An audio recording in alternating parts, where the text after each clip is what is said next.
За багш нарын ашиглах Excel загварын нэг дэх загварыг танилцуулъя. Энэ болохоор гэрийн даалгавар гүйцэтгэлийг хянах загвар байж байгаа. За үндсэндээ маш энгийн бүтэцтэй мөртлөө ухаалгаар шийдсэн хэсэг байгаа. За хамгийн түрүүнд багшийн хийх ёстой ажил бол энд үндсэн хичээлийн сэдвүүд хичээлээ оруулаад даалгаврын төрлөө оруулж өгнө. За ингэсний дараагаар сурагчийн нэр, сурагчийн дугаар, даалгаврын нэр. За хичээл бол саяны шийтэнд оруулсны дагуу сонголтоор гарч ирнэ.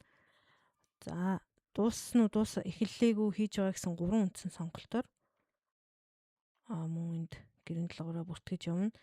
Өнгө нь бол автоматар дагаж хөдлөнө. За дуусгал зохих огноо гэрийн даалгавар хийхэд үлдсэн огноо нь бол автоматар гарч ирнэ. За эндээс мөн сонголтоор ач холбогдлын түвшин, гэрийн даалгаврын ач холбогдлын түвшин мөн бас ангилах боломжтой. Төрлөө бол бас сонголтоор оруулна. За багш өөрөө саналаа энд бичиж оруулна.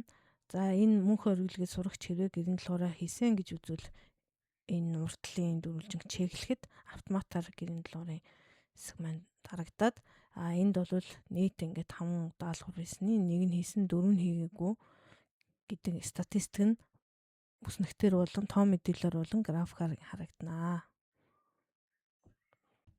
За гэрийн даалгаврын бүртгэлийн загвар бол энд бол ямар нэгэн автомат тохиргоо бол байхгүй.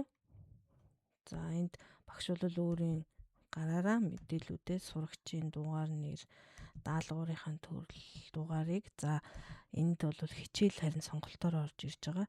Энд сонголтыг яаж нэмэх вэ гэхээр дата руу ороод дата validation орохоор энд list гэдэг энд сонголтууд нь байж байгаа. За энэ сонголтыг багш өөрийнхөө өөрчилж болно. За даалгавар өгсөн огноо, эрүүлэх огноо, үнэлгээ гэдэг энэ бүгдийг бол багш гараар оруулж өгөх байгаа.